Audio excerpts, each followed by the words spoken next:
একজন বৃদ্ধ বাইকের পেছনের আসনে বসেছিলেন। চালক বাইক থামিয়ে তাকে নামাতে গিয়েছিলেন মাত্রই। রাস্তার একপাশে শান্তভাবে দাঁড়িয়েছিল দুই গরু ও একটি বাছুর, কিন্তু পরের মুহূর্তেই যেন বদলে গেল দৃশ্যপট। হঠাৎ করেই ওই গরুগুলো ক্ষিপ্ত হয়ে ওঠে। বাইক থেকে নামা বৃদ্ধের দিকে তেড়ে আসে তারা। কোনো কিছু বুঝে ওঠার আগেই গুঁতো মেরে বৃদ্ধকে সোজা রাস্তায় ফেলে দেয়। এরপর শুরু হয় বীভৎস লাথি, শিঙের গুঁতো আর কামড়।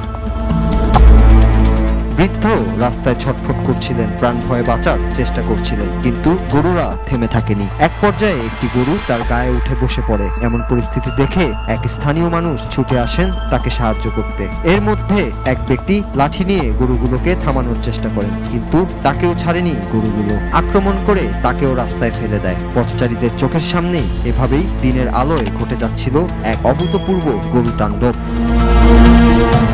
ঘটনাটি ঘটেছে বিহারের বানকা জেলার পুনিসিয়া গ্রামে। স্থানীয় সংবাদ মাধ্যম জানিয়েছে রবিবার সকালের দিকে এই ঘটনাটি ঘটে। আশেপাশের লোকজন দ্রুত এসে বৃদ্ধকে হাত ধরে টেনে সরিয়ে নেন, কিন্তু গরুগুলো যেন ঠিক করে রেখেছিল তাকে ছাড়বে না। তারা পিছু নেয়। বারবার জনতার ভিড়ের মধ্যেও বৃদ্ধকে খুঁজে বের করে আবার হামলার চেষ্টা করে।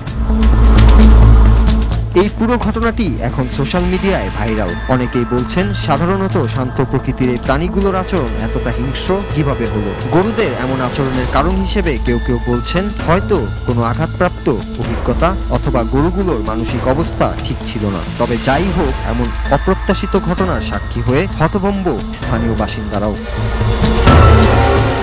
Raju, Bangla TV, news desk.